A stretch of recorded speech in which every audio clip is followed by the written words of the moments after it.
Olá, está no ar Porto 360, nosso espaço semanal para debater assuntos importantes em relação aos portos internacionais, portos do Brasil e principalmente em relação ao Porto de Santos. Você, não se esqueça de ativar o sininho aqui, comentar e compartilhar, porque é assim que a gente mostra a força do nosso setor portuário. Hoje, o convidado é a empresa Keyline, do meu amigo Rafael Cristelo.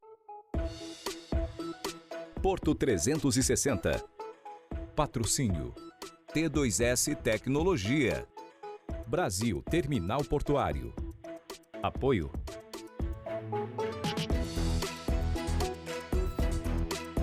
Apoio Institucional.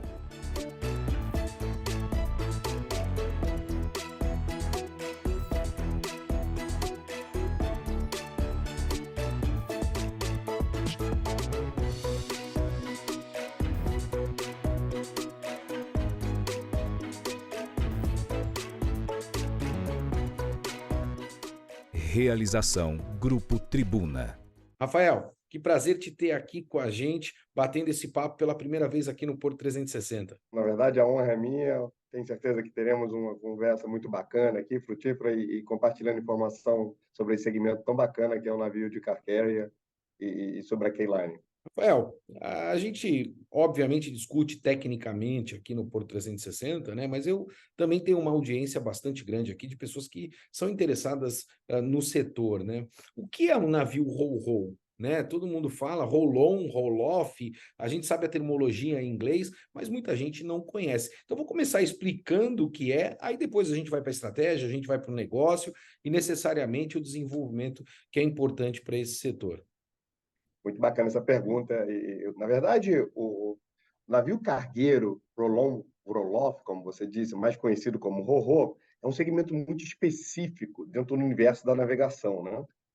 Uma definição mais acurada é um navio de carga rolante, né? Ou seja, aquele que embarca e desembarca cargas rodando do navio. Seja essa carga rodando por rodas próprias, como um veículo, um caminhão, ou em cima de algum equipamento. Pode ser um MAF, ou pode ser um carrinho que carrega um barco, por exemplo, ou algum equipamento específico para isso. Diferente do navio de container, o navio ro-ro é um navio fechado. Ele é uma caixa. Literalmente, eu costumo dizer que é um estacionamento flutuante, assim como de um shopping center, Aí. que tem várias rampas dentro dele, e os andares, onde especificamente nós chamamos de decks, a maioria dos andares são flexíveis, ou seja, os andares dentro do navio, a altura pode ser ajustada de acordo com o tipo de carga. Se eu Então, quiser dependendo carregar... se for uma carga especial, eu posso ajustar a altura desse andar para que eu Exatamente. funcione essa carga lá dentro. Os navios mais modernos, nossos, podem ajustar até 5,5 metros, quase 6 metros, Uau. para embarcar esse tipo de carga. Lembrando, é um jogo de xadrez, né? Porque tem um trade-off. Se você levantar a carga, você mata o andar de cima. E se Claro. você abaixar, você perde. Então, estou sempre tentando ser mais eficiente possível para otimizar a capacidade do meu navio de acordo com o tipo de carga.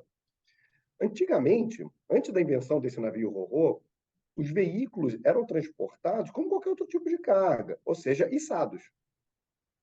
Naquela época, os automóveis tinham que ter os tanques de combustível esvaziados, as baterias retiradas e içados para dentro do porão do navio.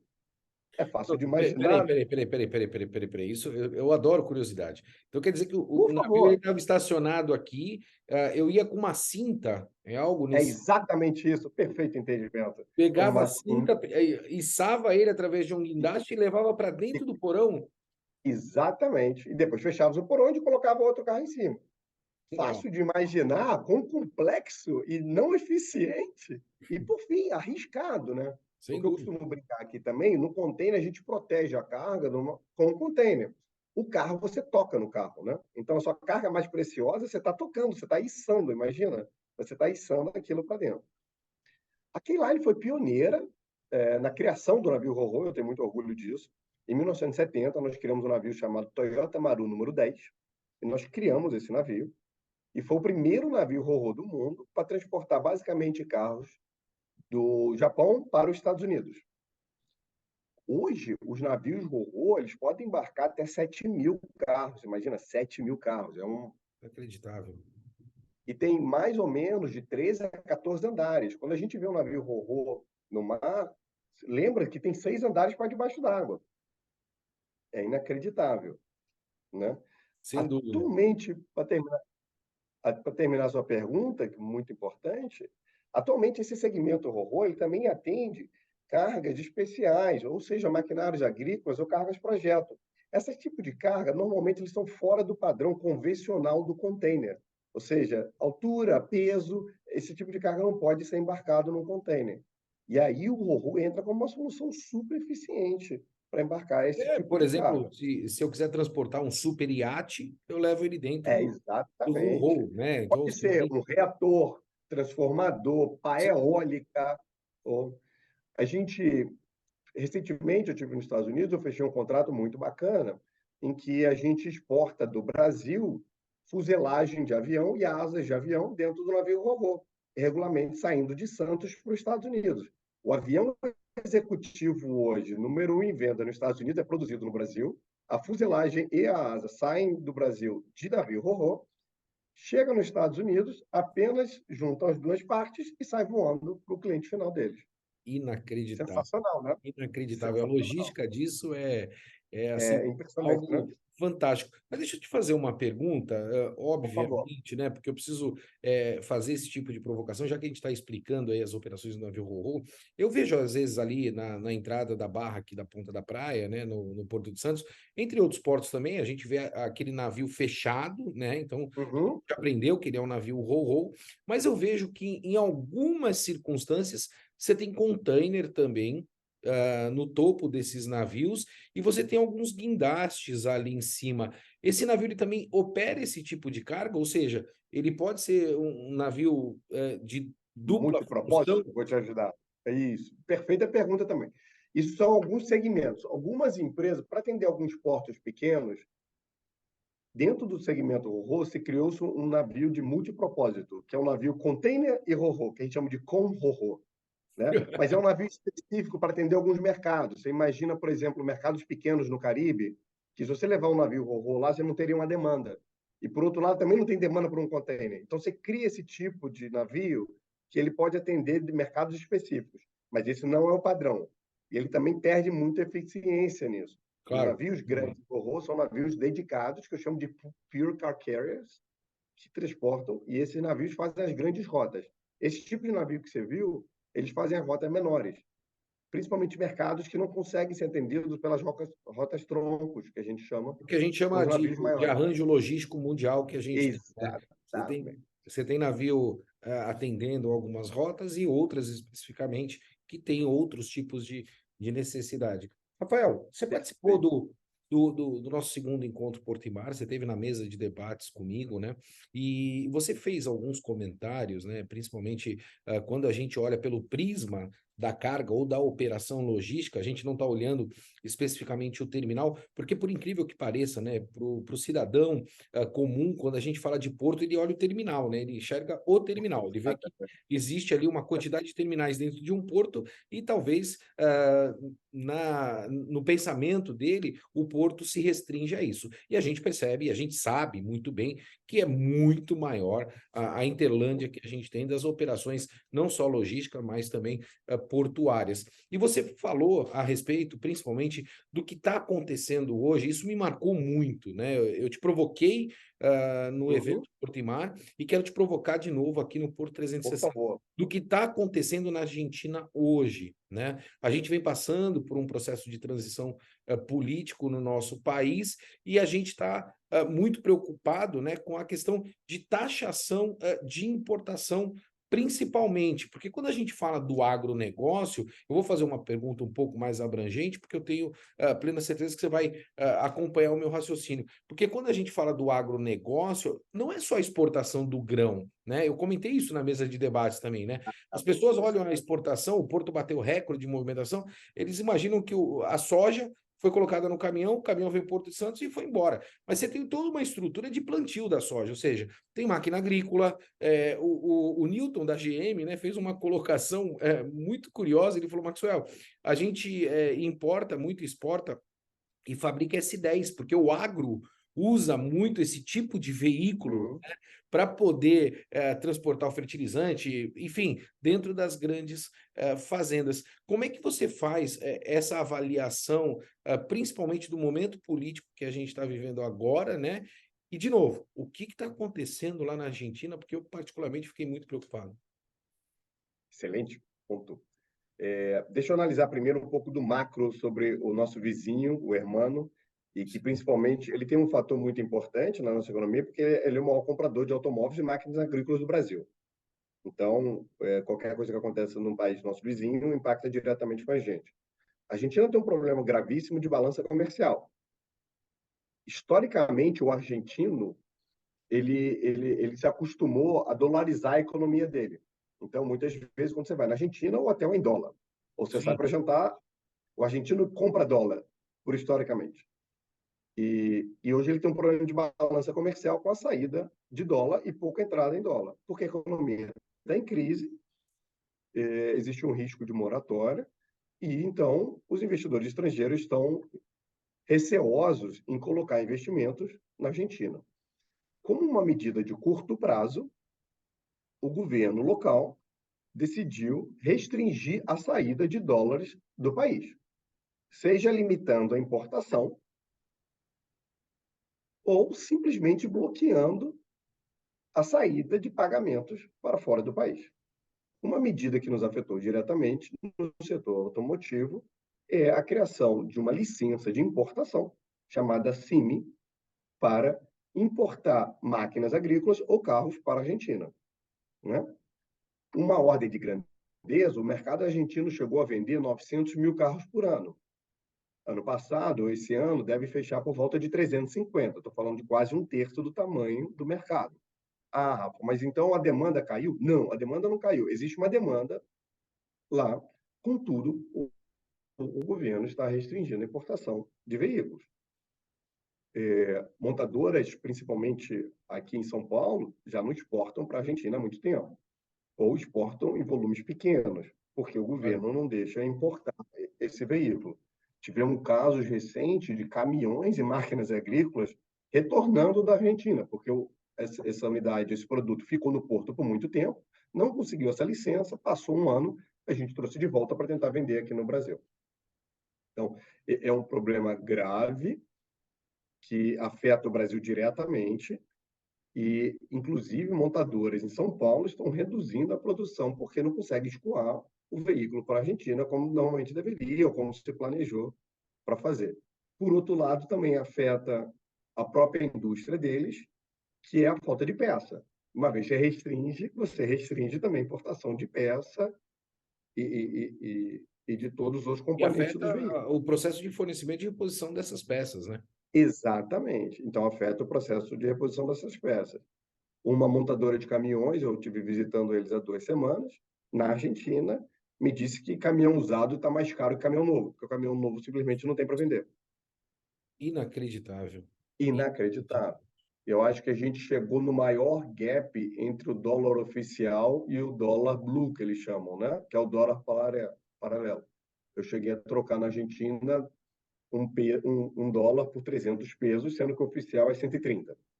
Você imagina, coisa doida. E como o bate-papo aqui é legal, a gente está com um presidente novo, um japonês aqui, ele é meu chefe direto, e ele queria visitar a Argentina. Eu falei, chefe, você tem que levar dinheiro em espécie. Ele, como assim, Rafael? Não, vou levar cartão de crédito. Eu falei, não, chefe, leva dinheiro em espécie, porque cartão de Sim, crédito, alguns lugares não estão aceitando mais cartão. É complexo essa solução. Eu acho que o grande problema deles, e eu não sou economista, eu sou engenheiro por formação, mas o grande problema para mim é fiscal, ou seja, eles têm um gasto público maior do que o income, e aí imprime esse dinheiro, a inflação esse ano deve chegar nos 3 dígitos, ou seja, acima de 100% ao ano.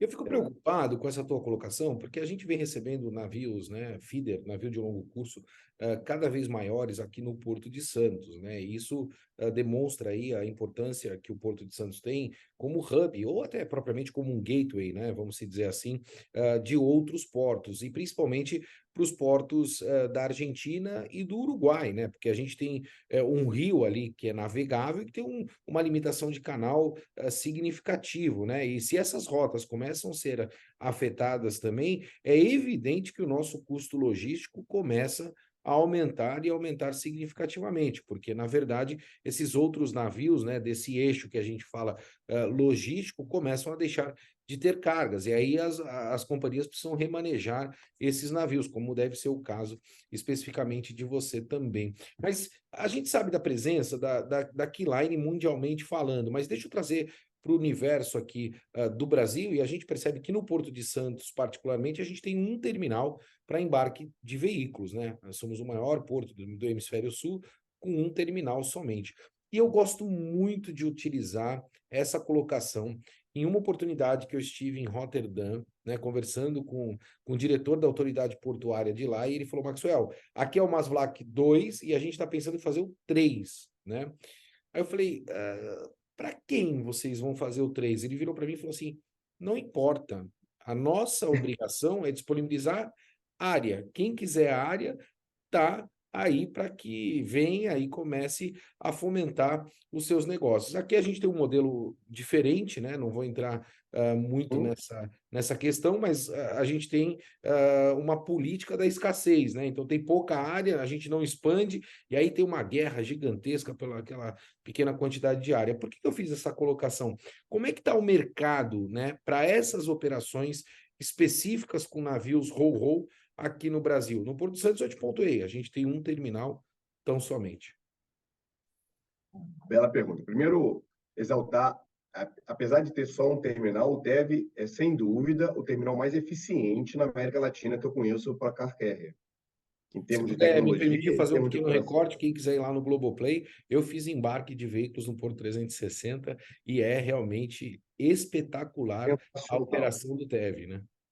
O TEV é sensacional em termos de tecnologia, visibilidade e operação, qualidade da operação. A gente, de novo, né, é uma operação que você toca na carga, né? Você tem ali X estivadores dirigindo carros zeros, carros de luxo. Então, tem que ser feito um treinamento muito grande para esse tipo de operação e qualidade. Então, o TEV é sim, mas, como eu disse no evento ontem, muito bacana, existe uma limitação de espaço e nós já estamos muito perto do gargalo, já está saturado. Nós estamos deixando o Porto de Santos hoje perde carga porque não tem mais espaço para escoar os veículos. E geograficamente, Santos é sem dúvida o melhor porto, porque as fábricas estão basicamente na Anchieta, então estão muito próximas do porto. Só que o porto, Rafael, eu queria dar uma ênfase nesse ponto, por porque favor, há 4 anos atrás eu falei que o Porto de Santos não poderia sofrer pela soberba,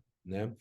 De ser tão grande ao ponto de não entender que ele precisava crescer e aumentar a sua capacidade para que não houvesse fuga de carga, principalmente do Porto de Santos. E hoje, isso está acontecendo? perfeito. Isso já acontece, é público. O Porto de Santos está perdendo carga para portos mais distantes, eu digo portos a 400, 500 quilômetros de distância, porque não tem capacidade de carga. Na verdade, tanto os armadores quanto as montadoras estão indo para outros portos simplesmente porque não querem que o navio espere 3, 4 dias para a carga estar pronta. Existe hoje uma demanda enorme para esse tipo de navio ro-ro no mundo, né? Existe uma falta de navio no mundo, o custo é muito alto, então nenhum armador quer que o navio espere 3, 4 dias no porto para a carga estar pronta, porque não tem capacidade. Principalmente, a indústria automotiva sofreu muito com o Covid e com toda a pandemia, não só pelo fechamento de fábricas, mas o pós-Covid, mesmo com a distribuição em massa de vacinas, também houve uma ruptura na cadeia de suprimento toda da indústria automotiva. Sem dúvida. E ainda estamos sofrendo essa ruptura, né? A produção ela não está instável, falta peça, falta microchip, falta pneu, falta tudo ainda nessa indústria. Ou seja, existe uma demanda acumulada em todo o mundo por veículos. E não temos navios suficientes. No Porto de Santos não é diferente, as montadoras elas estão focadas para exportar, porque é um business muito lucrativo, existe Claro. um incentivo pequeno para exportar. Eu tive com alguns CEOs de montadoras brasileiras recentemente, eles me disseram que o foco deles vai ser exportação nos próximos anos, alguns investimentos públicos já anunciaram como novos modelos globais saindo do Brasil, e se Santos não se preparar, vai perder toda essa carga para a porta adjacente, seja no Paraná ou no Rio de Janeiro. Isso já está acontecendo e É vai acontecer. impressionante a demanda que a gente tem, né? A quantidade de oportunidade e o quão difícil é a gente avançar, né? O quanto difícil é Impressionante. investir no nosso país, né? O quão difícil é a gente poder focar principalmente no desenvolvimento. Eu sei que você vai estar com o CEO da Mercedes-Benz na próxima semana, e aí eu quero novidade, hein? O que tiver de Eu novidade, vou, eu quero, prometo voltar aqui para a gente quero bater com um papo depois exclusividade aqui do para meu o encontro com ele. 360.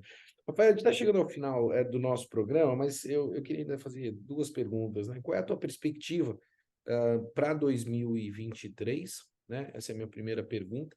E a segunda, que eu gosto muito de fazer para todos os executivos que estão aqui conosco no setor portuário, né? E também dentro do Porto 360. Para quem quer trabalhar no setor portuário, né? Você falou para mim, pô, eu tenho 20 anos de keyline, né? Então, as pessoas olham de fora, né? Principalmente, eu falo dessa nova geração, né? A gente tem uma obrigação, uma responsabilidade muito grande de atrair essa nova geração para o setor portuário, que concorre muito hoje com outros mercados, principalmente fruto dessa tecnologia avassaladora que a gente tem. Então, eu acho que grandes líderes como você, ou propriamente outros, né? Tem essa obrigação de atrair essa nova geração. Então, assim, dá uma dica para a gente, cara. Como é que essa nova geração entra nesse mercado, né? O que elas precisam fazer? Vamos lá. Primeira pergunta, eu sou uma pessoa otimista por natureza, né? Eu vejo 2023 melhor. Eu acho que a gente superou essa maior crise recente, que foi a pandemia. Eu vejo o Brasil crescendo. Eu só acho que a gente deve estabelecer regras rápidas para o Porto de Santos no futuro, privatização ou não, debates que estão ocorrendo. Essa regra precisa ser clara para o investidor, como a gente, ter segurança em continuar investindo no Porto de Santos e nos outros portos do Brasil. Eu vejo a indústria automotiva também, ela está passando por uma transformação muito grande, seja o carro autônomo ou o carro elétrico. É preciso que o Porto de Santos invista nesse tipo de tecnologia, principalmente o carro elétrico, e também no combustível novos para os navios, como a gente discutiu, Hidrogênio. seja gás natural, seja LNG, ou LNG, ou hidrogênio, ou amônia, esse tipo de combustível mais clean. Existe uma tendência muito grande no mundo de green, né? De estar green, e o Santos não pode ficar atrás, os outros postos estão investindo muito nessa tendência. Então, em resumo, né? Sou otimista, acho que a gente vai crescer, o Porto de Santos tem potencial para crescer, tem área, geograficamente é o melhor porto, é o maior porto da América Latina, mas tem que ficar atento para os investimentos necessários serem feitos Claro. de acordo com o crescimento. A navegação, eu sou suspeita a dizer, né? Como você disse, né? Foi meu primeiro emprego aqui, estou há 20 anos, mas o que eu digo sempre é extremamente dinâmico. Se você é uma pessoa movida a desafio, movida a dinamismo, que não gosta de rotina, bem-vindo à navegação. Aqui você encontra soluções distintas todos os dias, nós não temos um dia igual ao outro, né? Se brilha os seus olhos, ser criativo todos os dias, acompanhar a demanda, não temos fórmula de bolo aqui dentro. Aqui, todo dia, você tem que pensar fora da caixa e ser criativo, estar perto do teu cliente, criar parcerias de longo prazo, agregar valor ao seu serviço, ao seu produto. É um pouco do que eu digo. Bem-vindo. Bem-vindo ao mundo do Nível comércio, mundo navegar é das preciso, operações Maxwell. portuárias e da navegação. É um mundo Exatamente. fascinante que eu, particularmente, também gosto e gosto muito. Rafael, isso foi uma grata surpresa do ano, uma pessoa Prazer extremamente imenso. inteligente. Fiquei Muito muito obrigado. feliz de sentar com você ali na mesa de debates do segundo encontro Porto e Mar. Eu acho que foi um encontro riquíssimo. A gente trouxe muita informação de qualidade, e eu sempre gosto de ser provocativo, né? Então, vão duas provocações. A primeira, quero gravar dentro do navio Ro-Ro. Já vou pedir para a produção começar a acertar, nós vamos mostrar como é que funciona tudo isso lá dentro, lá, né?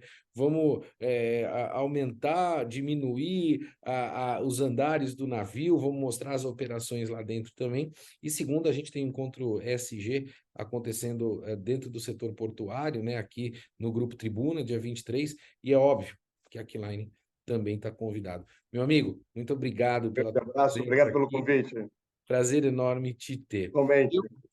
Eu vou ficando por aqui, como você bem sabe, sempre movimentando muito mais do que informação. Não esqueça de assinar o sininho aqui e compartilhar e comentar para que a gente mostre a força do setor portuário. Forte abraço e até semana que vem.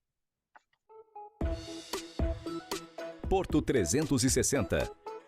Patrocínio T2S Tecnologia.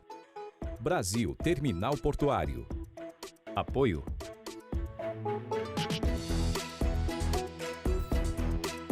Apoio institucional.